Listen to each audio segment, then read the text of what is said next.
Thanks, Annie. All right. Thanks, Hey, Ed.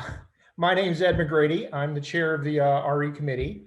And I want to welcome everybody here. It's really great to see so many people interested in RE because we put so much time and effort into trying to make it as good a program as possible. One of the things I wanted to let everybody know is that we're actually, over the course of the last year, we actually have been doing pretty well compared to a lot of the other churches in the region in terms of attendance and in terms of engagement. And I think that is attributable both to plan and the leadership that we had from LeeAnn and Annie, as well as the dedication of the teachers to build the curriculum and stuff.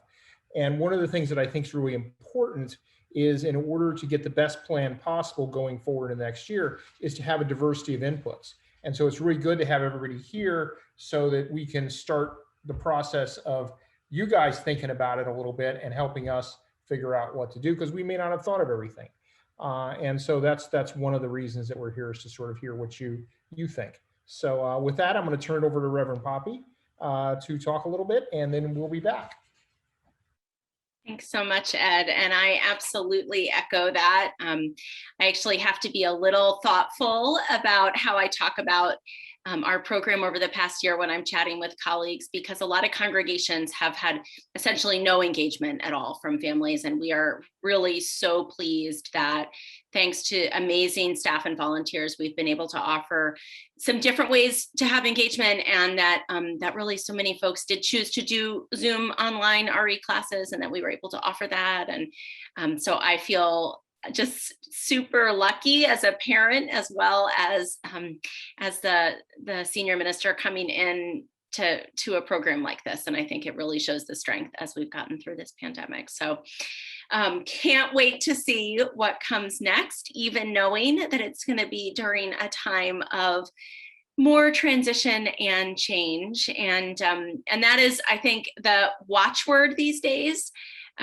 We're going to talk in a moment about sort of the CDC guidance and what we're thinking about that. Rather kind of took us by surprise, as it took many state governments by surprise, and how we're incorporating that into our thinking. But I want to open us with a chalice lighting, and actually to use a reading that really spoke to me of the need for flexibility now and at all times. This is from my colleague Manish Mishra Marzadi, and it's a reading called "Nothing is Static." The ground shifts, sometimes slowly, sometimes like an earthquake, reminding us that the solidity we often love and seek is an illusion. The crumbling dust of the desert plains, the moist fertility of farmlands, the eroding coastline of tidal shores, all are changing. Committees dissolve or are created, leaders retire or step away, ministers come and go, bylaws are amended.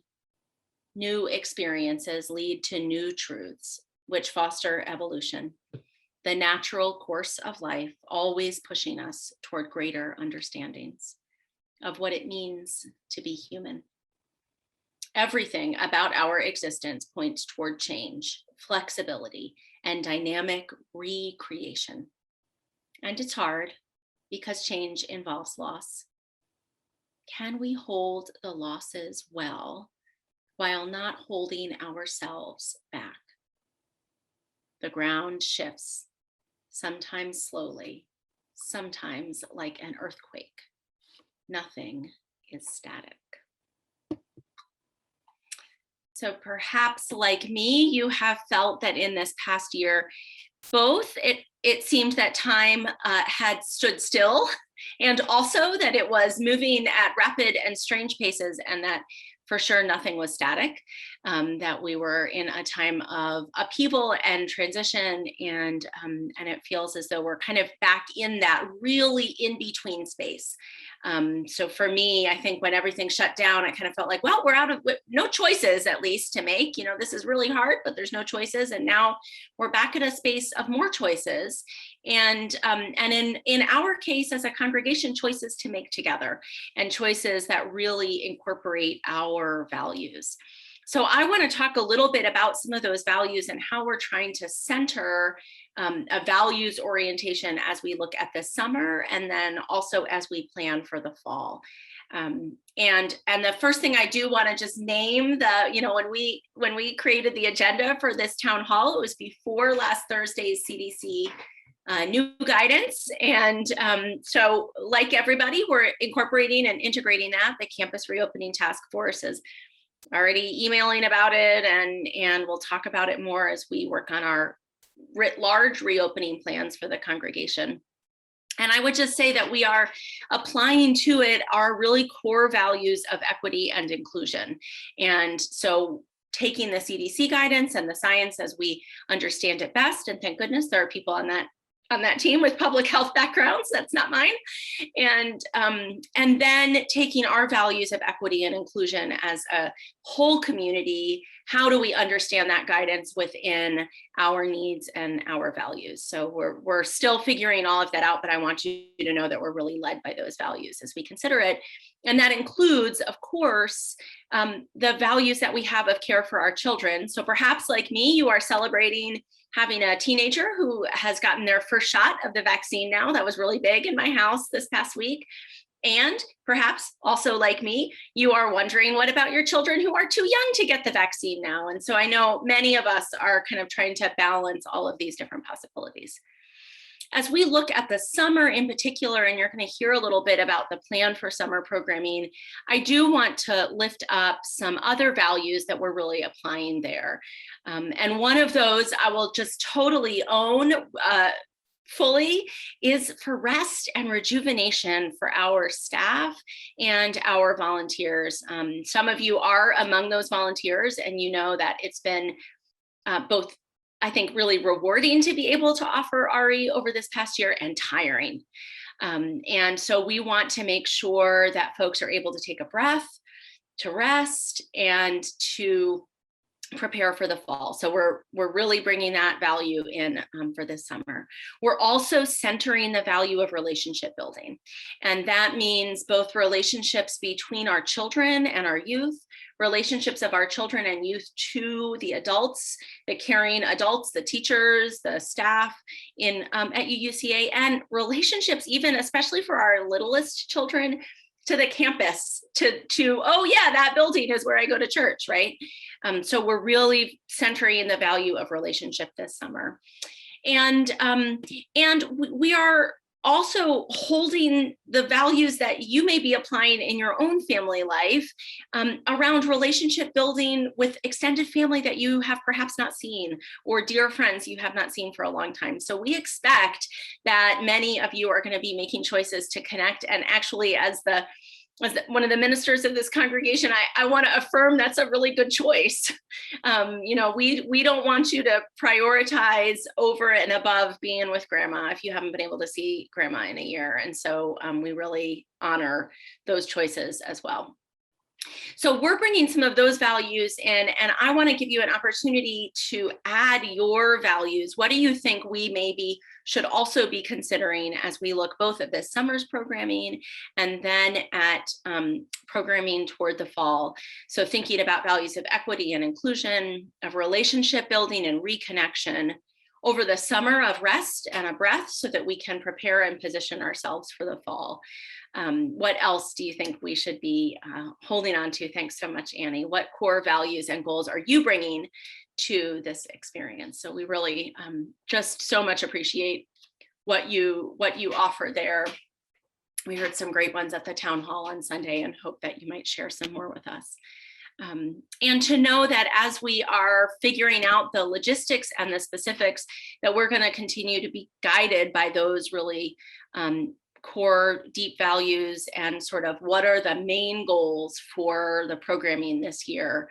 as we think about our children's and our youth spiritual formation and their understanding of themselves as part of a larger community connected to the world and agents for change. So thank you. I'm going to hand it back to you to talk about specifics of programming, but really grateful to be here. And again, just incredibly grateful for the leadership of our wonderful RE staff and volunteers. Well, thank you, Reverend Poppei.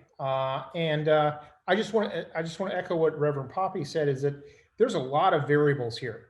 There's a lot of variables that we have to take into account as we plan these programs. And all those variables are changing, as you saw over the last few days. So a lot of patience, and it also means a considerable amount of work for a lot of the teachers too. So just be appreciative of that, as teachers have to flex, especially the OWL teachers. So what we're going to talk about now is we're going to cover the summer program. We're also going to talk about OWL, and then we're going to talk about my favorite subject, fall RE, and the classes there, along with the nursery. And then we're going to have time for a Q&A and to hear what you guys have to say. So I'll turn it over to LeeAnn. Thank you, Reverend Amanda, Ed, and again, glad to see everyone tonight. I'm going to start discussing what the plan is for summer, and I'm going to ask everyone to hold any kind of questions, especially around OWL. I know that I've been getting lots of email in the last week or so asking about OWL, how to get in. We have a whole section tonight to cover for OWL. So again, just to start with our summer programming, and as Reverend Amanda mentioned, building on the values of equity, inclusion, and relationship building, we have decided to, after May 30th, but that's our last RE class for this year, to discontinue the Zoom RE calls for the summer, to give everyone a break, to give our teachers a break, to give our kids a break from being online. Instead of the Zoom classes, we are going to be partnering with activities and events already planned within our community. Again, as the Reverend Amanda was talking, reconnecting our kids to their place of worship, their house of worship, their church community. We have all of the events set for June. July and August are still emerging, and we're still looking for volunteers who maybe have a great idea about something fun to do. These would be outdoor, distanced, safe. I know we've got a lot of new guidance this past week, and as Reverend Amanda also mentioned, our task force is figuring out what does that mean for us as a spiritual community. But again, our plan, outdoors, distanced, safe as we can make it, but to give our kids and our families and our community time to come back together. We have 3 events planned for June, and all this will be in the family email, and the next issue of Ministry Matters magazine is going to focus on what our plan is for summer. But right now we know we're going to do a Ring in Pride event on June 6th. Our handbell choir is going to perform. There's going to be a petting zoo and activities for kids. We will be partnering on June 20th with Moonfire and doing a super fun summer solstice celebration. Yep. Oh, thanks, Amanda. Yep, those are the times in the chat. So summer solstice, again, activities and fun stuff for kids and families. June 26th is a day of play honoring Reverend Walter's ministry with us as he transitions onto his next step in his ministry. So a handbell petting zoo. I know, no animals. So 3 events in June for our families to reconnect. Any questions about summer? So again, no more Zoom calls. We're going to discontinue those to give our families and our volunteers time to rejuvenate and do something in person, something different for summer. So I'm going to pause there and see if there are any questions. I'm going to scroll through the list. If you have a question, feel free to unmute yourself or pop it in the chat.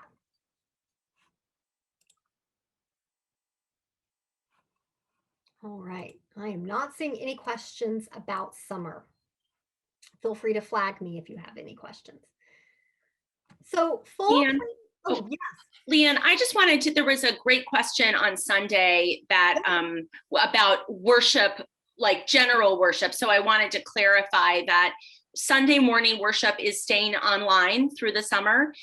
So that is still virtual. And actually, again, with some of the values of rest and rejuvenation and positioning ourselves for the fall, we're going to be partnering with other large congregations in the DC area, large UU congregations, and we're going to do virtual visits to each other's congregations for some of the Sundays. So we'll get a chance to go to All Souls virtual worship and to go to Cedar Lane's virtual worship. So we're all those congregations are pretty excited about that partnership, and just wanted to make sure folks sort of caught that. So that'll still happen. You can still watch with your family if that's something you've been doing. There'll still be time for all ages, all of that kind of thing for worship. So thanks. No, thank you for that. I'm particularly excited about that. I love it when we can come together with our UU brothers and sisters in our area. So back to fall. So fall planning is still emerging. We just, as I was alluding to just a moment ago, we received a lot of new guidance that kind of is a little surprising, I think, for some of us. And our reopening task force is working really hard to integrate those new learnings, that new information in, and hold it up again next to our values. I think I called it today, Reverend Amanda, put it into our values machine and let's see, what does that look like? What does that mean for us? So the RE committee and Annie and I and Reverend Amanda, what we've been doing for fall is preparing for possible scenarios. And again, we just don't know at this point what that might look like. We've talked about outdoor classes maybe for fall, maybe doing some Zoom classes. I don't know. There might be the reality that we can return to regular programming. At this point, we just don't know what that's going to look like. But we're working hard, so we are prepared and ready to pivot regardless of what the guidance and science and our task force is recommending for fall classes. That will apply to fall, will apply to all of our classes. So elementary grades, it will shape how we move forward with our neighboring faiths class. It will shape how we move forward with our youth group. Youth group is not meeting in the summer, but that's kind of a UUCA tradition. We're hoping to plan some one-off activities for the youth, maybe some hikes or some outdoor activities as well. We really want to encourage them to come to our community events that are already planned. And we are happy to set up kind of a youth only space because youth like to be around other youth and we're good with that. And I know our facilitators are happy, our youth facilitators, to support that as well. So again, we don't have a lot of answers around fall, but we're just waiting from guidance from our reopening task force and what does the science tell us is going to be safe for everyone. Concerning OWL, I'll say a little bit this summer. The OWL classes for the kids whose OWL year last year was interrupted, those classes are in the works to be made up for 5th graders and 8th graders over the summer outside only. UUA guidelines still stand that we need to only offer OWL in person. And so if your youth or your child's 5th grade or 8th grade OWL class was interrupted mid-year, you should have already received an email about that. I'm still working with advisors for 1st grade OWL. But again, we're going to really do a deep dive in OWL in just a second. Any questions about fall programming? I know that's not a whole lot of information I can offer you. Again, we're just, holding this as an emerging situation. And because I'm spotlighted, Annie, I can't see if anyone flags me for a question. So if you have a question, unmute yourself or pop it in the chat. Or I'm watching for you. Thank you, Annie.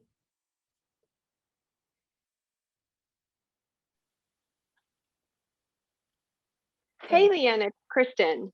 Hey. Nice to hear from you all tonight. I just wanted to say, I think, at least I know in Arlington County, 95% or so of parents opted to have their children return to in-person school in the fall. And so I think that's a metric that also, perhaps would mirror how parents are feeling about returning to in-person church in the fall. I can't speak for anyone else, but I know that our family would be very comfortable with having the children meet again, in person, hopefully there would be, UUCA would decide to continue with masks indoors, because I know there are perhaps, some people in our community who are immunocompromised, children and adults, who either aren't able to get the vaccine, or if they've gotten it, it might not be that effective. So just wanted to put that out there. Thanks. And I know our task force is keeping a finger on the pulse of what our local schools districts are doing, and weighing that in consideration when they make their plans. And there will be a survey forthcoming as well. So we would encourage you to keep an eye out for that. And when it does hit in the coming weeks, that you take a few minutes and lodge your views. Great segue. Thank you, Annie. I'm going to offer a couple of quick polls. The first one I'm going to pop up is about summer participation. Just we're wondering, everyone on this call, how do you feel about in-person outside activities? So I'm going to launch that poll, if you wouldn't mind just clicking your response. So the first one, again, about summer. All right, that was pretty late. That's pretty clear. I'll end it in just a second. And think about, would this be something, that your family would actually participate in? We're just trying to get an idea of what crowds might look like. All right, I think we've chimed in. There's our results on that one. Thank you, everyone. So looks like about 50%. Someone. Nope. All right, I'm going to stop that one, and I'm going to pop one more up concerning fall participation. I see a couple of you have chimed in the chat about fall participation. How do you anticipate engaging in fall? And as Reverend Amanda said, we set up this agenda and all these poll questions before the latest. We don't like to wait. Annie's really good about keeping us. We don't wait until the last minute. So we created all of this before the most recent guidelines were published. So here's a poll about fall. How do you think you might feel comfortable participating in fall? In-person classes, and that would be in-person, maybe inside, outdoor classes only, outdoor family events. So if you wouldn't mind chiming in on that one.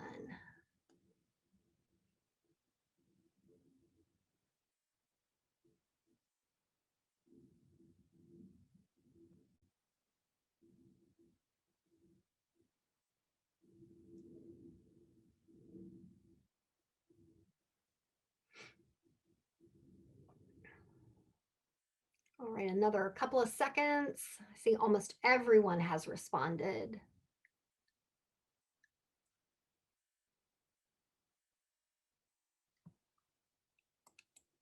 All right, those are our results.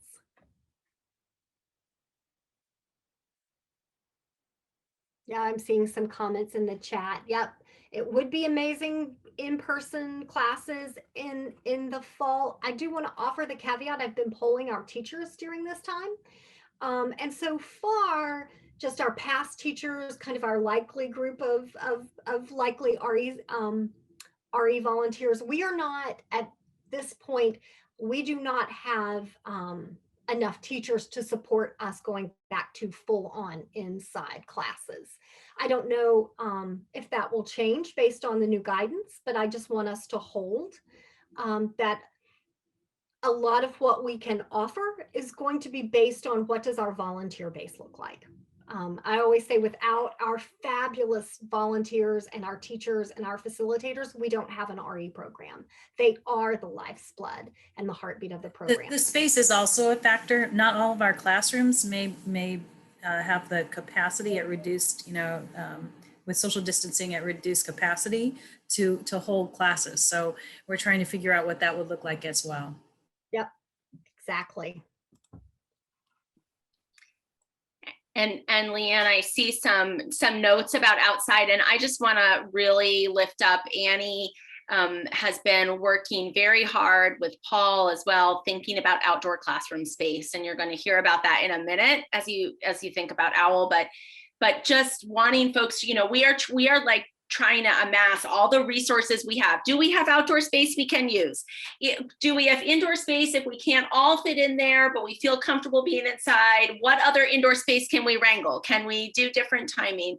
And then, of course, where are volunteers in terms of their preparation? So all of these different factors that we're pulling together, and it's so helpful to get the sense of the where the desire and hope is to add in as well. I think that's the piece from this. So it's great. One other point just to bring up is about our nursery, because I know that impacts a lot of folks in our community and maybe some on this call. Since we are doing virtual worship through the summer, obviously we will not have nursery services through the summer, and we just don't know yet about the fall. And we do hold with a lot of care that it is our nursery care that makes it possible for some of our families to participate in worship. We know that's really, really important. So we're thinking about it, we're hoping, and we're really monitoring that. So not a solid answer, but we do want to hold up. We know that that's a concern of our community. Any questions about fall or nursery care? I'm relying on you, Annie, to help me see if there are any hands waving. All right. Oh, LeeAnn, yeah. do you know what other churches are doing? I mean, are other denominations in our area making Know what decisions? Yeah, that's a great question. Annie probably knows better than I do. I don't especially know about other denominations. I'm not so much plugged into what the Methodists or the Episcopalians are doing. I am in constant conversations with our sister churches, our sister UU churches, and they're all doing a kind of a combination of different things. Just a lot of it depends on where their church is in reopening. I know some churches are offering a lottery system because of the limited class space. So folks kind of draw a ticket, as it were, and that's their Sunday as a family to come to church. I know some are offering outdoor activities and classes. Some churches have decided to offer Zoom Sunday school for the foreseeable future. So it's really, I would say it kind of just depends. It varies from community to community. Annie, I know you were on those calls every week with the interface. Yeah, it's really, I think it's really Amanda who has her finger on the pulse with the interface stuff and with her colleagues. So she might be able to speak to that best, I think. Yeah, you can imagine that we are all, mostly Holly, I would say, the ministers are sending each other panicked texts saying, have you figured it out yet? Do you know what you're doing yet in the fall? I can say that in terms of the summer, UUCA's choices are, from everything I've heard from colleagues, totally consistent. Almost everybody is staying virtual for Sunday mornings through the summer. And a lot of that is about resources to pivot for Sunday morning and to get back to in-person takes resource and planning. And so people are staying virtual for Sunday mornings and adding in on-campus, mostly outdoor events. For some people, that's like outdoor on-campus Vespers. I think you'll probably see some of that in July and August from us. Or some actually the visiting home and the flower communion that we did were a little ahead of other congregations. So I've shared that information with a lot of other UU congregations. You know, how did you do that? The fact, you know, sort of opening the sanctuary up, some of those pieces. So we're totally on track there. And then I think as we look at the fall, you know, I think that most people are anticipating that we're going to be, something's going to be happening with our bodies in the same space in the fall, right? I think as, you know, as we're sort of saying exactly what that looks like, outside, inside, what are you interested in? What do we have resources for? It's figuring out what exactly does that look like. But I would say it's fair that almost all of us think there's some, you know, variance aside, right? Like something bizarre happening aside, that if we continue as we're going, that our bodies are going to be occupying some space with each other. I like to hear you say there's something going to be happening with our bodies in the fall, because to be honest, in our family, I feel like from an RU perspective, we are hanging on by a thread. Mm-hmm. Mm-hmm. Like we have tried all year, we haven't participated in RE, could not get my kids. I can get them to sit with me and go to church. And pretty soon they're going to lose their connection because they haven't seen these kids who are their second home of friends in all this time. And I just feel like I don't think I can pull it off another year and have them remain connected to the church. Yeah. Yeah, totally. I absolutely hear that. Yep. And I think that's where you see the emphasis on relationship that we're building in this summer, right? Like it's not, LeeAnn and I talked about virtual classes this summer, and both of us were like, you know what? Nobody really wants to go. Nobody wants to teach those. Nobody right? Like what our kids need is to be with each other. So let's just make some space where they can be with each other, and we can do that outside. And he's like, we're stringing up awnings, we're closing down driveways, we're, figuring like, I never knew there were so many benches at UUCA, we're using all the benches. So figuring out what can we do immediately so that we have that relationship time, because I think a lot of folks are in that space. And then getting our resources together so that as we plan for fall. I also, the word that I've been using a lot that I just want to add in is iterative. So a few weeks ago, I was thinking about how our plans are all emerging like the cicadas. And that's true. They're still emerging. Data is still emerging, all of those pieces. But now I've been thinking a lot about iterative planning, and the idea that we may have one plan that we start, the beginning of September, here's what we're doing. And 2 weeks in, we get news about vaccinations for 2 to 11-year-olds. That changes things, right? Or B, we get some, new science, or we figure out more about our air dampers, or the guidance changes, and we find that what we planned actually didn't really work that well, and we have to reshuffle it. And that we're going to be trying and figuring it out, and then trying it again and trying it again. And so that kind of flexibility is going to be really helpful as we have that kind of iterative process of doing something we've not done before, right? As we come back. So oh yeah, there's some great stuff. So great stuff in the chat. I don't know if you're tracking that, LeeAnn, both offers of help and support to make it work. And then some shout outs to Ed and Steve for that. That was that makerspace class that was working out for folks. So yeah. Wildly popular class. Yep. Thank you, Amanda. I just encourage you all. I mean, I can say this offline for myself. LeeAnn knows I've spread myself a little thin, but I would just say if you got a high demand and from the families and low turnout from the teachers, please do send another, like that information, because in the past we've found creative ways to do some job role sharing and make adjustments and those kinds of things for our fall schedules, so that we can really try to meet the needs for those kids. But I just want to second what everybody has said about, and what you're saying about the values of, especially this summer, to just get the kids together in some way outside. And we're flexible about what. We're thrilled for the vaccines for the 12-year-olds and up, but they didn't. I was just going to add and share that the kids didn't really have much opportunity to be in person with people other than their parents, this year, and developmentally. I mean, I think they really need it, and I don't even think they realize what they're missing. Like they, especially that group that's like the 12, 13-year-olds or whatever. I'm sure all of them, but there's something, I don't even really understand it because I'm just have the one. But at any rate, I just want to second what everybody is, that you're focusing on that and how important it is. And please let us know how we can help. Most certainly. Thank you, Kim. So I'm going to move on to talk about OWL. I know lots of folks on this call have many questions about OWL, and I want to just start by saying OWL is very much on our minds and hearts.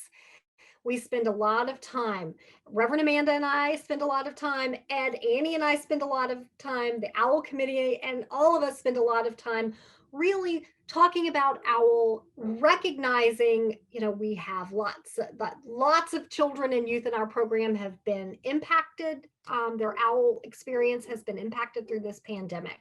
So we're very much holding that with a lot of care. And just before, I launch into the kind of, the logistics of OWL, I just want to hold up that all of our religious education programming and OWL maybe especially, they're not consumer products that I can just say, and here and put it on the shelf and offer it. These are sacred collaborations between our volunteers, our staff, our leadership, our families, the participants. And OWL is its particular own kind of community. We only train the best of our teachers to become OWL facilitators. So right off the bat, we don't have enough facilitators often to meet the demand for OWL.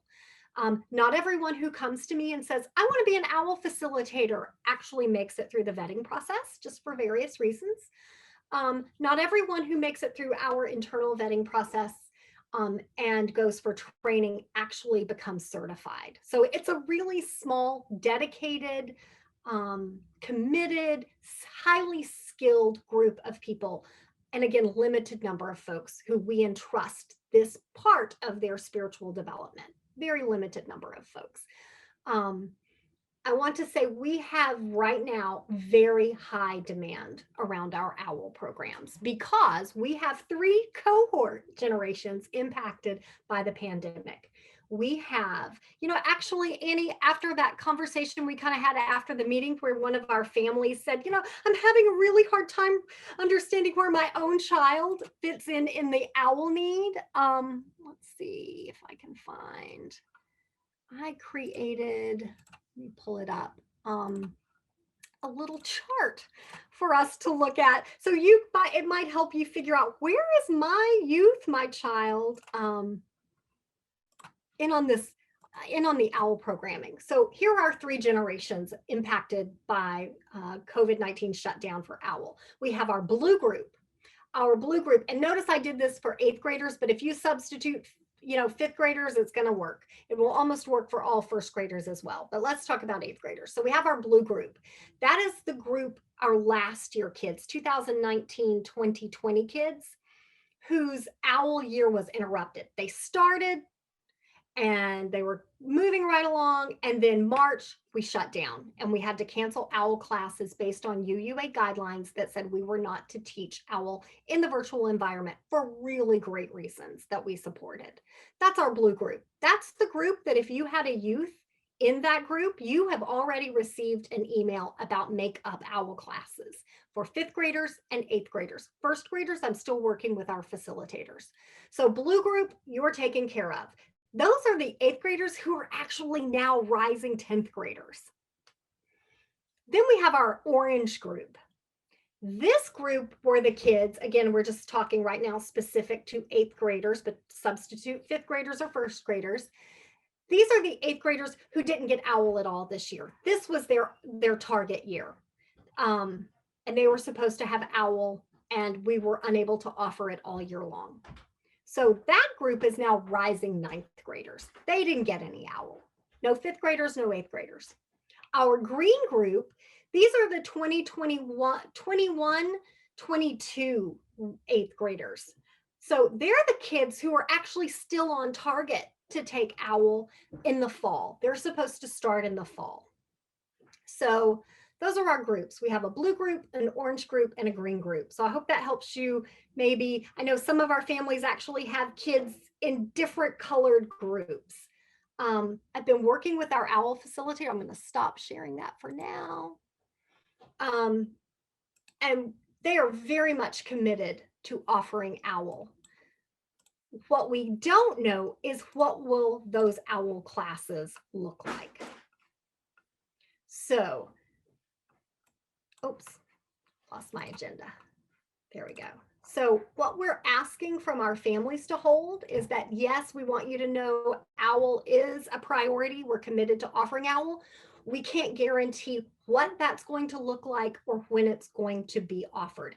OWL moving forward might look very different from OWL classes in the past. It might happen at a totally different time. It might not happen on Sundays. A lot of that offering of when we offer these classes is really going to be driven by the availability of our facilitators, because just like with our larger RE program, it's the facilitators who are the heartbeat of this. So a lot of it will depend on their availability and holding those values of equity, inclusion, and to add supporting and sustaining those OWL facilitators, because I can tell you our cohorts in the what would that be, the orange and the green group, they're actually quite large. They're larger than any OWL classes we've had in a while. And I want to pause and say, this is not the year, dear friends, to invite your soccer team to come into OWL. Hey, you know, we get a lot of press for our OWL program, parents talking on the soccer field or, you know, at school events, saying, hey, we've got this wonderful program. And of course, those families hear about it and they're very interested. And, you know, we've get lots of requests. In fact, I've been receiving requests from people outside of our community to join our classes from the time we shut down last year. I get every year lots and lots of requests for families outside of our community that they want to join in. Again, this is not the year to invite. Oh, sure, Carolyn, I can do that in just one second. This is not the year to invite cousins, neighbors, soccer friends. We just are going to struggle to accommodate our own UUCA children and youth. Also, there's a value that we hold as I'm a trained OWL facilitator myself, that we hold that class dynamic and class size really impacts the experience and what your child or your youth will gain from the OWL program. If we let our classes, if we over register them, it's really a detriment. I get a lot of folks, you know, outside our community. Well, can't you just add one more? Can't you just add one more? I have 3. Can't you add 3 more? Actually, you know, that is one, it's a hardship on our facilitators when we let these classes grow too large. It's really, really hard. And it impacts the experience for our youth. I know some of our OWL facilitators might have had mentioned to me they might have wanted to even comment on that. I'll open this space up right now in case that's still the. I'm not sure if you're cueing me, but I definitely think that that's true. That there have been times in quite recent years when we have added one more and added one more and added one more. And when those are kids that have relationships with one another already, and there's a functional dynamic within the group, it's not nearly as bad. But when we're bringing in folks that don't have relationships with our kids to grow the size of our groups, we have really, really often struggled to build the kind of trust that's required to have some of the difficult conversations that happen in those classrooms. Thank you, Annie. Yep.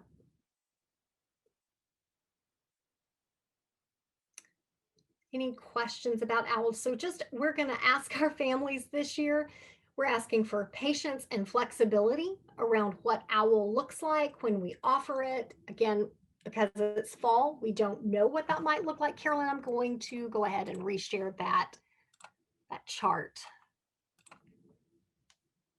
Annie, I'm going to depend on you because I'm sharing my screen to flag me if anyone pops a question in the chat or raises their hand because I can't see it. So I'm going to open up the space right now for OWL questions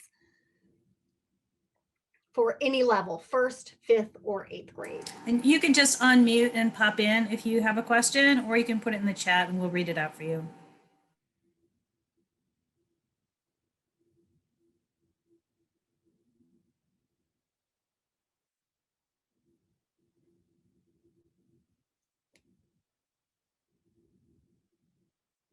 I don't think we have any OWL questions.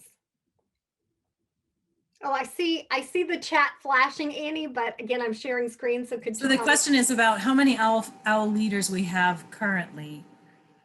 And I think we maybe need to preface that with, we're not allowed to train either. Right. And, you know, Right. so UUA at this point, we have what we Yeah, have. I don't really remember the exact number, and it's kind of a moving target because, you know, we have a pretty comprehensive list of OWL teachers, but some of those folks are no longer really connected to our community. So as I was going and looking at our list of trained OWL facilitators, I'm always hesitant when someone's technically on our list, but we haven't seen them in a really long time. So just the nature of our community changes. Teaching OWL is a skill. Take it from me. I'm a trained OWL facilitator. I've been so lucky here at UUCA. I've never actually had to personally teach OWL because we have so many wonderful facilitators. My previous churches, I did teach OWL. So I feel really rusty around teaching OWL. Again, it's a skill that you need to polish up. So we're always looking for folks who maybe are willing to go through the vetting process and the training process to become OWL facilitators. You need a lot of experience just teaching in the RE classroom first, understandably. So if the question is, do we need OWL facilitators at any level? Of course, we're always looking to train people for OWL. Again, there is an extensive vetting process. And I don't know off the top of my head exactly how many 8th grade OWL facilitators we have. LeeAnn, this is Kim. Do you happen to know if the teachers, like for the 5th grade that was canceled last March, or interrupted last March and is going to continue in June, if any of those teachers are ones they started with? I just don't recognize the names, but is it are there some returning teachers, or are they all new? Returning is Tom, Rob Drucker. I can't remember. Anita Airby. I don't think she taught that year. Okay. No, it was Janice. So 2 are returning. Janice. Yep, 2 are returning. Curious. Thanks. I mean, we're thrilled that you have teachers at all and you've set that up. Thank you. I was out of town, so I didn't know. So I'm glad you said we check the messages. Check, right. Not all of the folks who launched with the kids last year were able at this point to teach. So we have 2 returning and 2 new. And with the same, I think, as with the we have 2 returning for 8th grade OWL and 2 newbies. Annie, I'm thinking for that cohort. And I just want to give such a big shout out to LeeAnn and Annie and the OWL crew for coming up with that just as soon as we could, right? So that the beginning of June, you're using what, outdoor space and Saturdays and figuring out workshops and making it work to catch those folks up. I think that's an example of when we're talking about pulling different resources. What resources do we have? How can we put them together to fill the need? That's an example now of creatively approaching it to get it done so that they're off our plate when we look at the fall, right? You know, we have that cohort is off our plate at least, and we have 2 cohorts that we're moving through. I'm seeing lots in the chat, so if you'll give me a second, Annie, maybe you answered some of them. I'm answering some of them. Yeah, I'm answering some of them. The question was about the process. There was one about the process for becoming an OWL teacher. I think actually right now our list is about 14 active teachers, but many of them haven't taught in a number of years. So we're concerned that folks might be rusty or may have moved on. And also there are updates periodically, like just like the information about COVID has changed in the last week, information about sexual health also changes. And so you really want folks that are up on the, they're not rusty. You don't want the rusty folks teaching the kids, right? You notice I'm not teaching it this time. I'm rusty.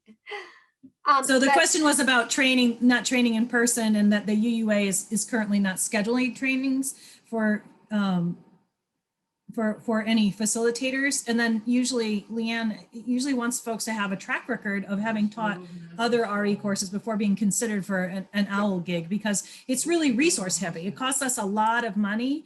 And we do ask that you make a commitment to sticking with it for a number of years because of that. Yeah. So if you're interested in exploring that possibility, just shoot me an email and we can chat about it. Yep, but we do require that you have taught at UUCA for a number of years.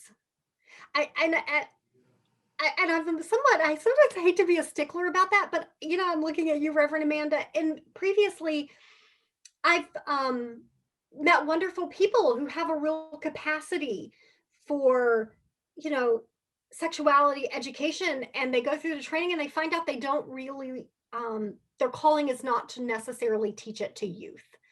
And so you have to really be really excited about teaching first, teaching youth, and then you kind of add the layer of sexuality education and values onto that passion for teaching. What I have experienced in the past, it's really hard for someone who does have a passion for sexuality education, which is super, super important. But if there's not that love of teaching children or youth, it makes for a really short career.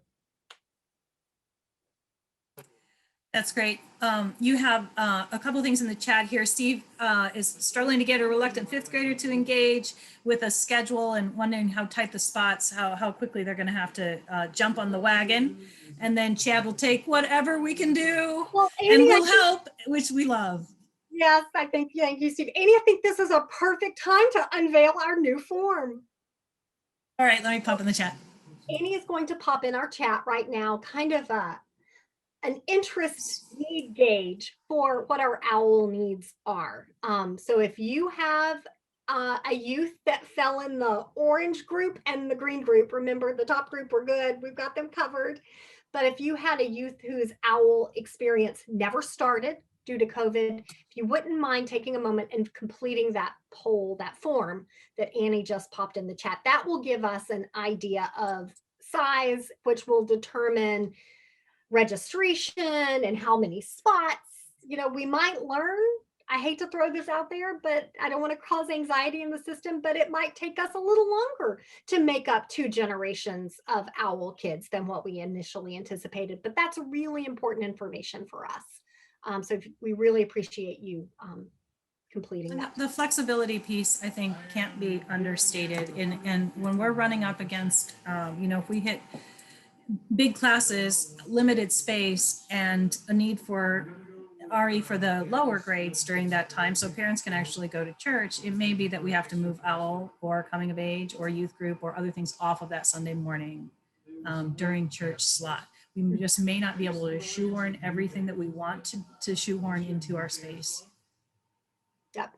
Yes, this is the form for 5th graders. The form that Annie popped in is 1st, 5th, or 8th grade. Yep, it's a pull down menu. You just select which one is yours. I'm just noticing. Oh, Reverend Amanda, was that? I was just going to say that's such a great point, Annie, that, you know, that looking at the flexibility may be around timing, right? So as we hear, we really, really want to be back. You know, one of the ways that we can do that is to spread out when we're in the building, right? And as we try to figure out how many people can pass on the stairway at the same time, how many people can pass in the hallway at the same time, can we move people into different spaces to better utilize all of our space? So yeah, all the. I want to just mention, I see, Kristen, you asked a really great question, and it applies to all level of OWLs. You're asking about a rising 6th grader who missed OWL. Are you saying, maybe I'm misreading your question. I'm guessing that, was Ezra scheduled to have started it before COVID and he didn't take it and now he needs it and he's older than the other kids in the cohort? No. Sorry, LeeAnn. And now I'm at Ezra's baseball game, so it's a little loud. But yeah, moving from dinner to baseball. But no, we just are in that sweet spot of having children who missed both 5th grade and 8th grade OWL. So they missed both. So super excited to. I'm working with the OWL committee.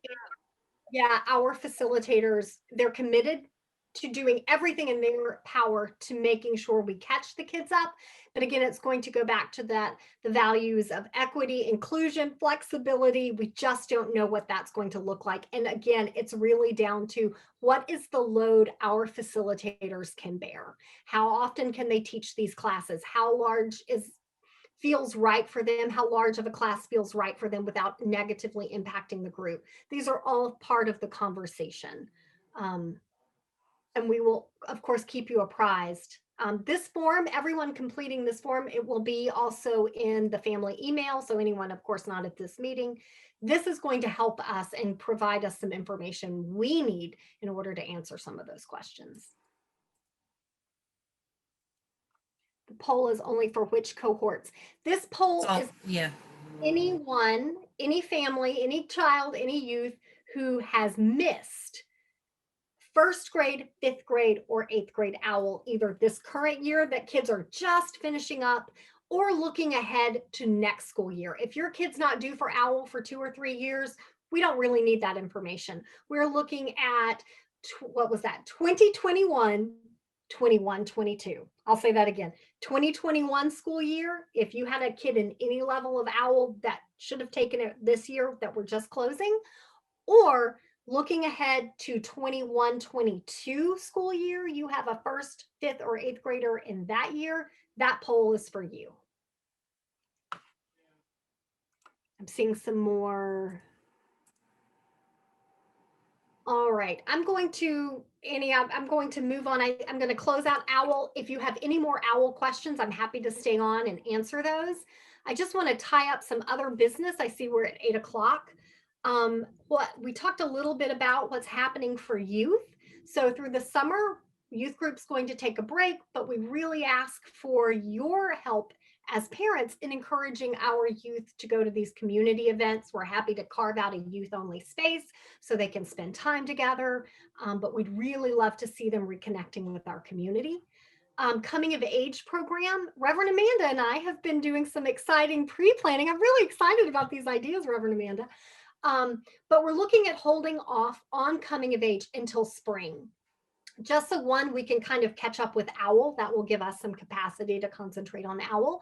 And when we started, again, we're advanced planners. So when we were talking about this, I think we were hoping for maybe the kind of new guidance that was issued this week. The plan is to hopefully do some in-person coming of age workshops in the spring, maybe with some camping. And Reverend Amanda has offered to be really instrumental in leading a lot of those workshops to give our kids time and space with their minister to do some of that deep theological inquiry.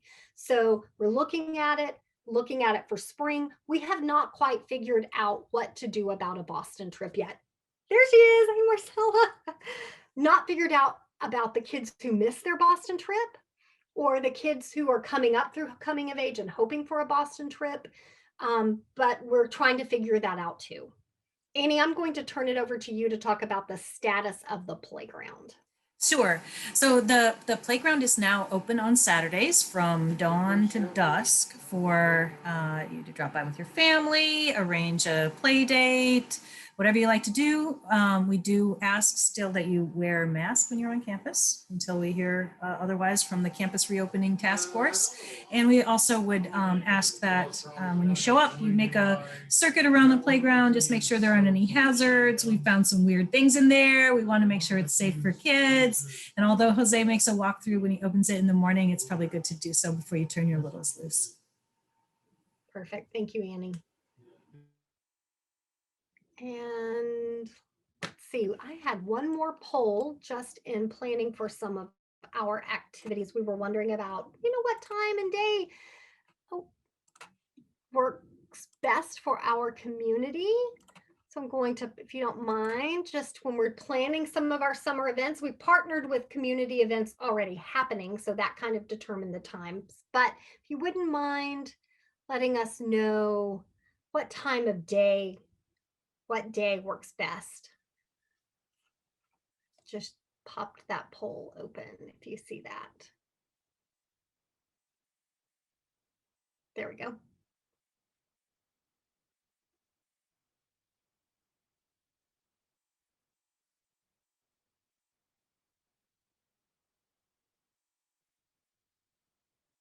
I'll give it another couple of seconds.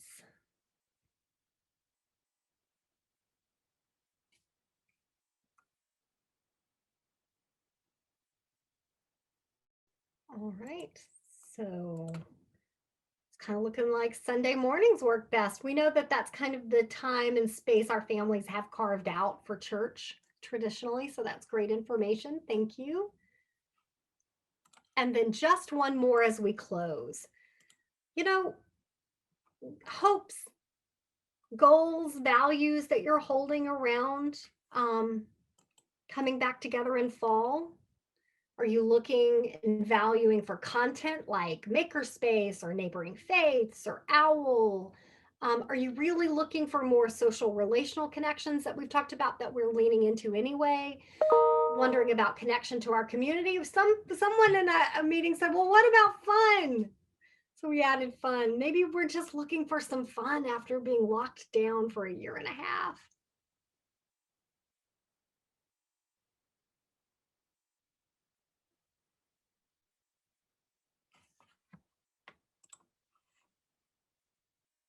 Once again, no one's voting for fun. Yep. What's that say about us? I don't know. Well, I think it's just overrated. my 13-year-old is in the room and she just said she voted for fun. So. All right, Ed, I'm going to turn it back over to you. Well, thank you all very much for coming. We really appreciate it. As you can see, there's been a lot of hard work already done on this, but there's also a lot of variables. There's a lot of things that are moving. And one of the things that makes it a lot easier on everything is that we have volunteers that we can staff stuff with. So I strongly encourage you, and there's several people that put your name in the polls, and we know who you are, I've written them down, who volunteered, to think about volunteering, because the way RE is structured now, it's not necessarily something you have to dive into fairly deeply.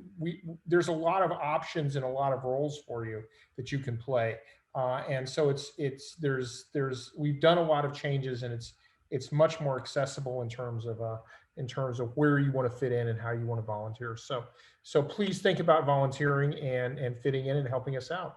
I know people like myself and Stig certainly can use the help. So, and thank you very much for coming. And we will keep you informed. And that's the other thing: stay informed. Read your email. So, and we're happy to hang around for any of you who have further questions. But again, it's great to see everybody. Thanks for coming.